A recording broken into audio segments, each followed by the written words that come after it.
Big Questions with the Dead Milkmen.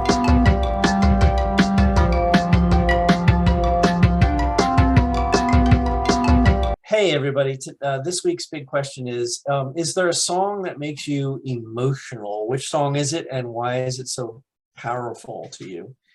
And I left it pretty wide open as far as what emotional meant, but in my mind it was like kind of punched you in the gut or made you sad maybe a little bit. So the song I'm going to talk about is a traditional Irish folk song. And when I first heard the song, it was on Philadelphia's classical radio station, WRTI, and it was a piano and chamber orchestra version of the song called "She Moved Through the Fair." And I was driving while hearing this, and I had never heard the song before, and I had to pull over and just like sit quietly and listen to it. It was that moving to me. And it's a traditional Irish song from the early 1900s. And it's been recorded by many people. Rodney, maybe you even own a Chieftains version of the song. Chieftains did it. I think somewhere you can find Dead Can Dance actually doing it. Yeah. Many people. It turns out many people have recorded it. So yeah, what's unusual is the version that I heard on the radio is a piano and chamber orchestra version. A guy named John O'Connor, who is known for his classical piano stuff, an Irish guy. And I didn't even know it had words until I did some more research on the song. But even without the words, the melody still affected me somehow. Wikipedia tells me that it's in the Mixolydian mode, if anyone else out there is familiar with that. It has this sort of Eastern, maybe medieval kind of swing sound to it. So maybe that's why it got to me. I don't know. The lyrical story, once I researched it and found the lyrics, we'll provide links to the lyrics and recordings and stuff, concerned a man who is to be married to the she of the title of the song. They have a conversation, and before she leaves him, she says, "It will not be long, love, till our wedding day." And he admires her as she walks away through the fair. And then there's a third verse, which was added later, which is kind of a little mystery. We'll provide a link to the story behind it. The third verse makes it clear that she dies before the wedding. And the last verse of the song, the man is visited by her ghost one night, and she says again to him, "It will not be long, love, till our wedding day." And of course, this would be in the afterlife. And so it's a very, even without the words, I was like affected by the song. It's a very powerful song. So the last, let's see. So I found a version on YouTube of Sinead O'Connor singing this solo live with just her voice and a cello. And it's a gut punch. She can bloody well sing. I love her voice. It's amazing. No auto-tune needed, kids, okay? It's just absolutely amazing. She did change the pronoun to he, and then I actually read somewhere that she regretted that later, but we'll provide a link to this. This video is just going to knock you dead. So I think it's an amazing song, and you should check it out. It's really good. Yeah, Sinead O'Connor's version of the Foggy Dew, which she did with the Chieftains, is another like spine breaker. Yeah, that is rough. Hey Dean, I'm looking for John O'Connor. John O'Connor, yeah. I'm looking for John O'Connor. Fred Latouche. Okay, so I have been thinking about sad songs for a while now, because I was listening to Alex Reed, gets mentioned a lot on this show, and I was listening to an interview with him, and he said that when he was young, he was saying, when I was like, my teens, I thought like this Cure song was the saddest song ever. And then I heard My Son Calls Another Man Daddy by Hank Williams. And I found out what sadness is. Now, that's not going to be my choice. I'm actually going to go, I do tend to do stuff I have like a stuff from this century roll. So I'm going to go with my first one, which will make me cry if I hear it and I can't make it through the video. This is from our friend we've shared a bill with, Sage Francis. The song is from his Copper Gone album, which came out in 2014, and it's called Make 'Em Purr. And it is gut-wrenching. It is the story of a man who is living alone, and he's not having any human contact. He's eating, like crappy food. He just doesn't care. And at one point, his doctor calls him on Christmas Day because his doctor's worried. And she's like, if you don't take care of yourself, you could die. And he's like, yeah, no shit. And what he has in his life, the only thing that is any contact for him is his cat. It's the only thing he has a connection with. And this sounds like, on paper, it sounds like not a great song, like some sort of country western thing, like my dog got hit with a truck.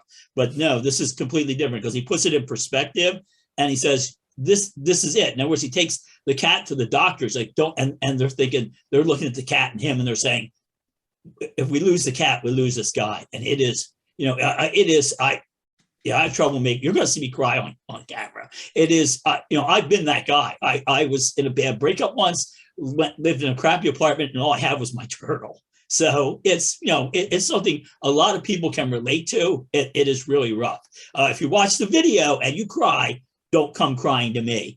I also want to give other thing that'll make me cry is, of course, Illusion by VNV Nation, which some of you watching are probably familiar with that song. That song is heartbreaking. It's made even tougher by, there's two videos for it. One's by a guy named Andrew Huang, who did an animation for it, which is really, really difficult to watch and really tugs at your heart. And also the song came out the same year that Sophie Lancaster was murdered.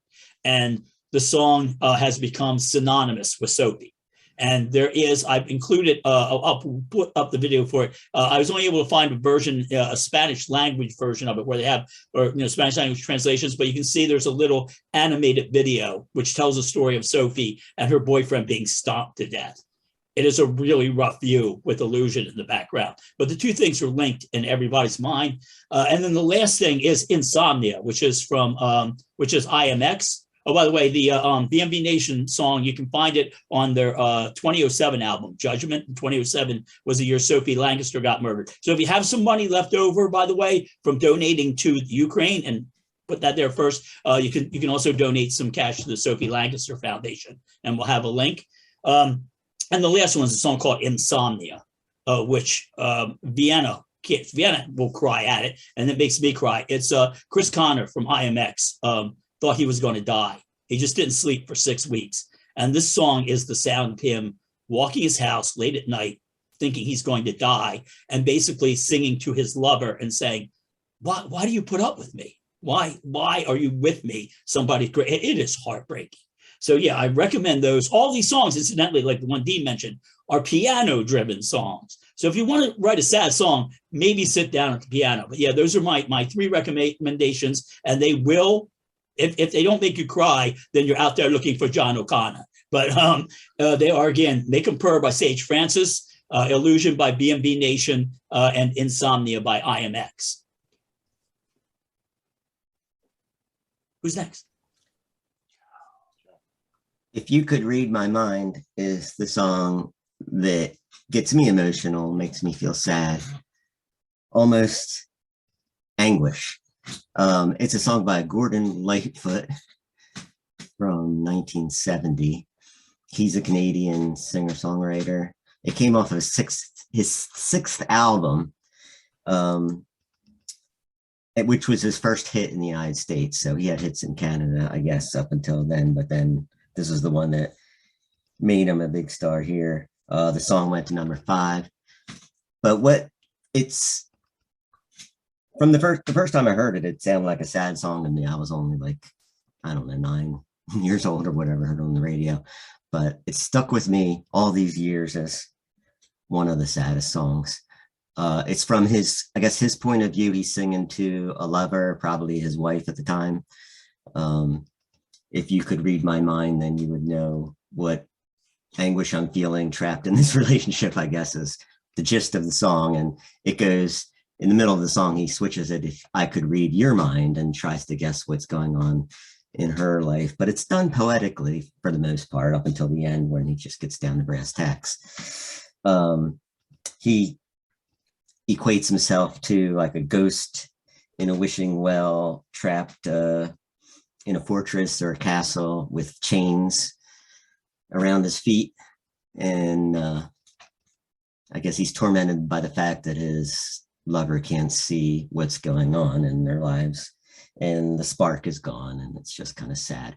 The music, I think, is very pretty.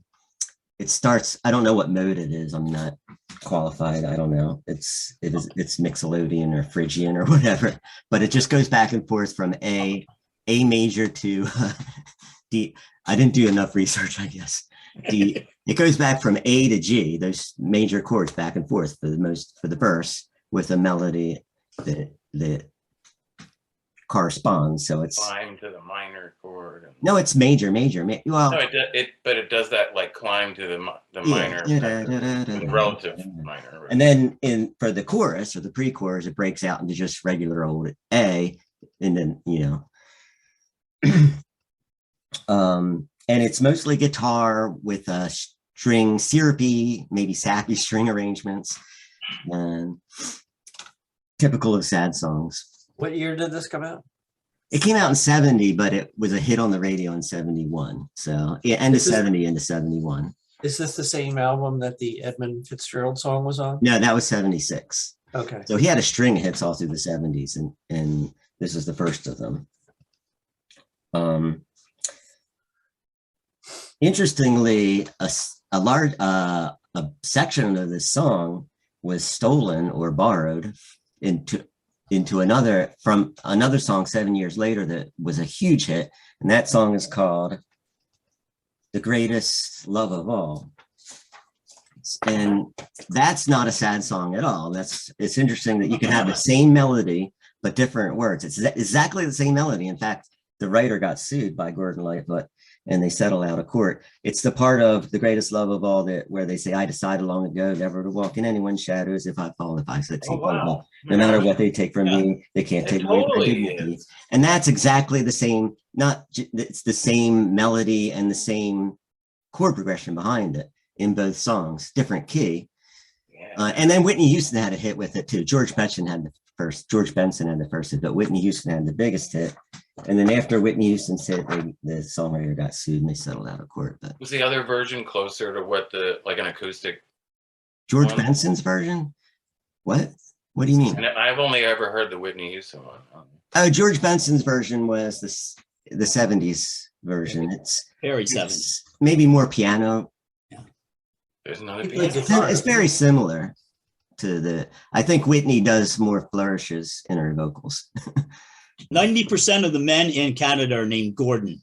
My friend Gordy will take care of it. All right. Just because if anybody needs some cheering up, this is a quick greatest love of all story. I had a friend, and him and his cousin were undertakers at a pet cemetery, and they were there. The rest of the guys have heard this story, but they were there, and somebody was burying a dog, and they had a jam box. They were playing the greatest love of all, and my friend's cousin leans over and goes, "The deadest dog of all," and my friend starts laughing, and they fired them on the spot. So there if you needed a little cheering up from all the sad stuff.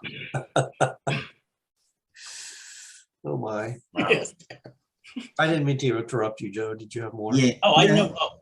No, that's all I have. It's one of my. I got to see Gordon Lightfoot actually at the Guy Forge Music Fair and talk to him too. Oh, cool. Wait, what? Was he a nice fellow? He seemed nice, a little aloof, but I actually worked the show because my friend Seven was working sound. I don't know if you remember, he was doing sound. He was a sound guy at Valley Forge Music Fair up until it closed for, I guess, the last half of the year it was in existence. This is 96. And then he saw Gordon Lightfoot was playing, so he asked me if I wanted to do stringing cables, which I did. And I got to see the show for free. Who was I don't the know if sound you know guy? that it doesn't exist anymore, but that's the stage slowly revolves. Yeah. And you have round. to I saw Yes in have the to go round. all the way to the center of the stage to come back out. I saw a ton of bands there. I saw Cheech and Chong in the round there before Up in Smoke came out. Joe, who was the sound guy at Valley Forge Music Fair after it closed? No one, I don't know. Wrong, the Phantom of the Valley Forge Music Fair.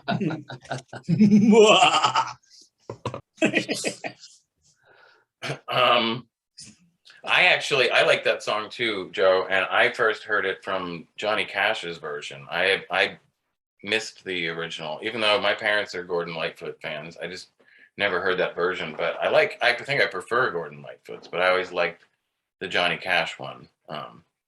But I chose a song by Leonard Cohen called Seems So Long Ago, Nancy. It's from his album Songs, oh shoot. Is it Songs of Love and Hate or Songs from the Room? It's one of those. And excuse me. It's a song that like it really kind of hit me the first time I heard it. Just that it's very like the way his voice sounds. It's just got this like reverb on it or this echo, and it's just an acoustic guitar and an acoustic bass. No drums. There's really nothing else. So it's already very just kind of like setting the tone. And then it sounds like he's singing about this woman who seems like maybe she, like it starts out sounding like maybe she's like kind of bored or like depressed watching TV. And then it kind of goes into like how like a lot of guys had kind of like slept with her, but nobody really wanted to be with, like nobody like stayed with her. And then by the third verse, it sounds like they found her with a gun, with a 45, which you could say maybe it was a record or maybe it was a gun, but it sounds like she's dead.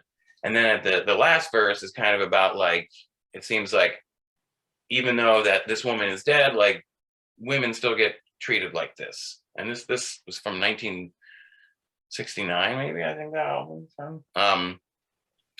But yeah, I don't know. I just really, it makes me think about like women that feel like they need to like sleep around in order to get people to like them or love them.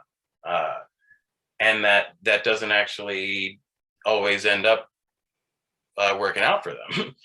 If they could focus on loving themselves and, you know, learning to accept who they are, because society really makes, especially women, feel like they should look or be a certain way. And I don't know, it just makes me, and actually I figured it out on, of all things, piano. So it's not one that is recorded on piano, but years ago when I worked at that other church, I was like figuring it out. So like, that's a sad song on piano. We should do a cover album, the four songs. The sad EP. Yeah, never do cover albums, people. One of the rules. That's like the song "Pretty in Pink." That is if you, it's in the same. It's basically you know, this girl who's getting screwed over by all these guys and they're just cruel to her. And if you really look at the lyrics of "Pretty in Pink," that's another heartbreaker. And I never thought about it till a while back. I heard somebody cover it and I was like, oh my God, that song is really rough. You know what? I think what hits me about Leonard, and he wrote it, it's his song.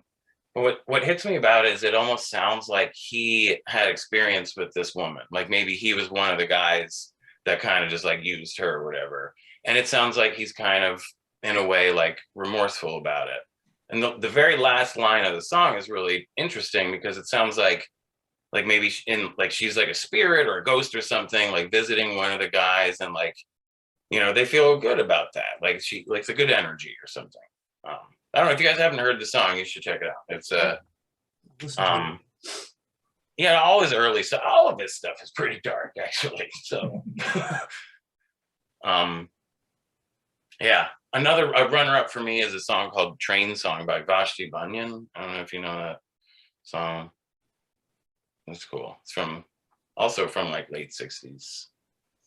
So there you have it. All right. Great selections, everyone.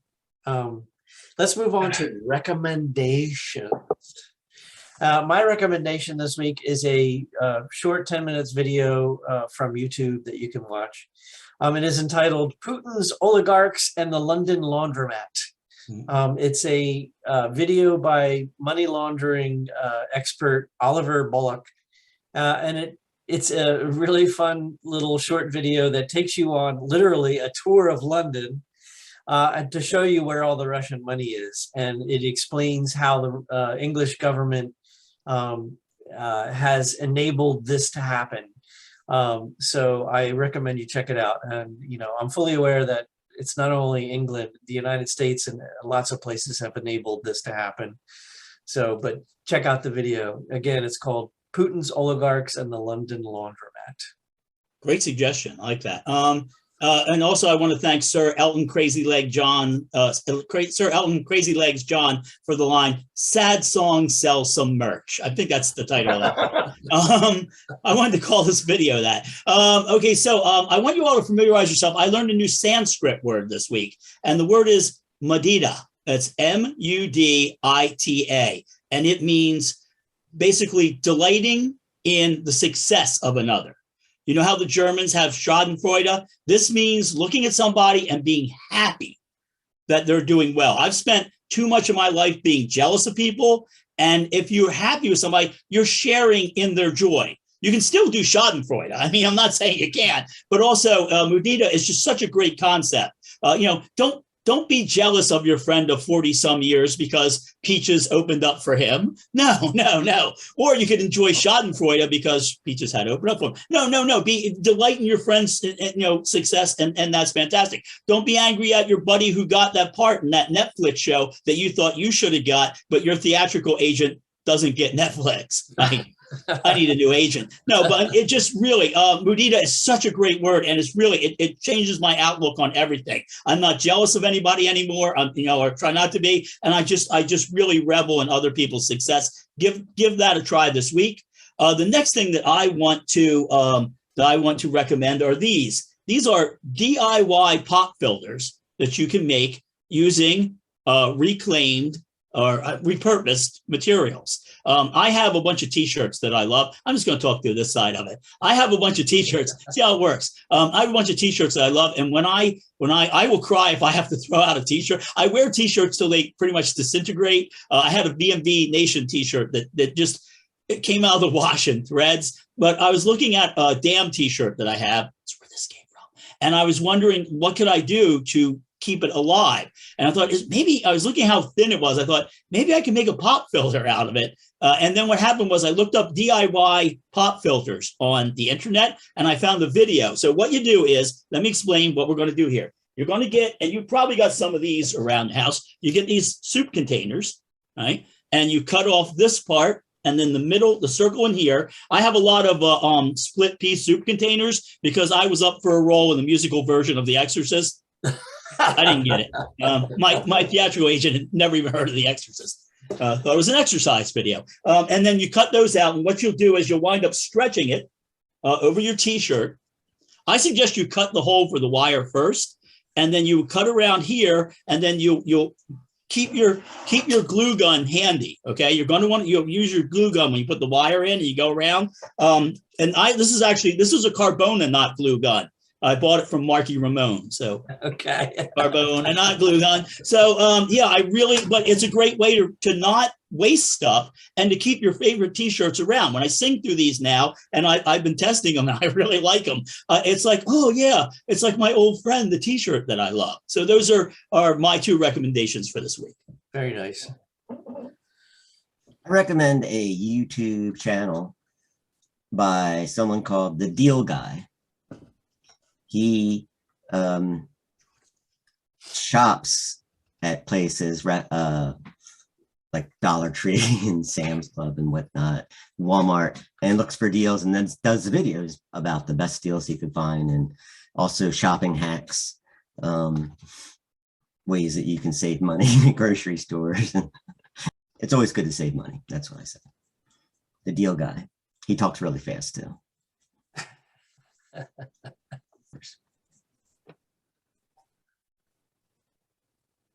That sounds awesome.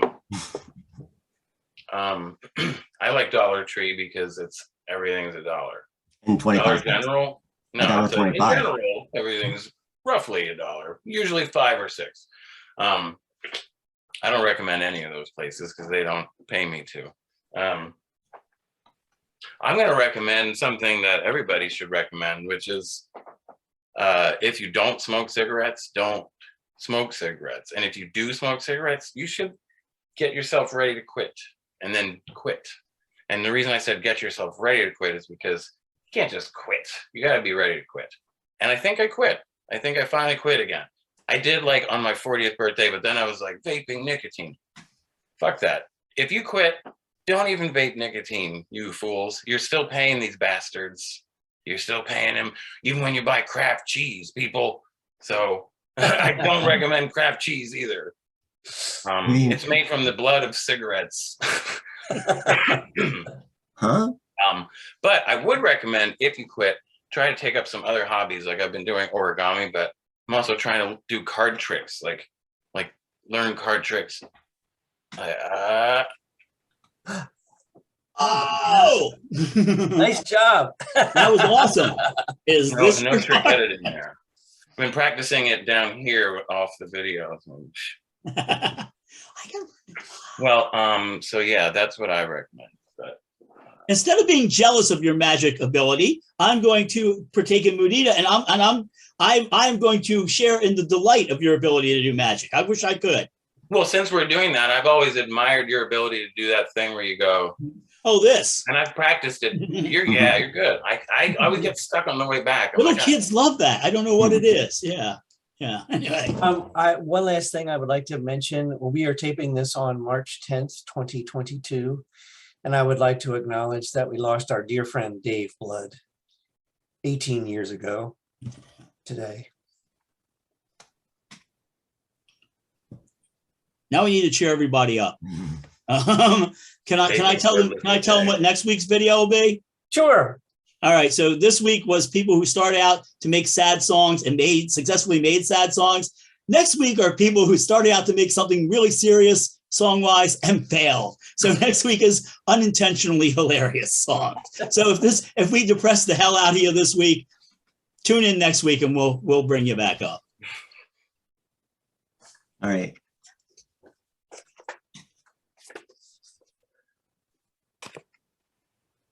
Bye. Bye, guys. Bye.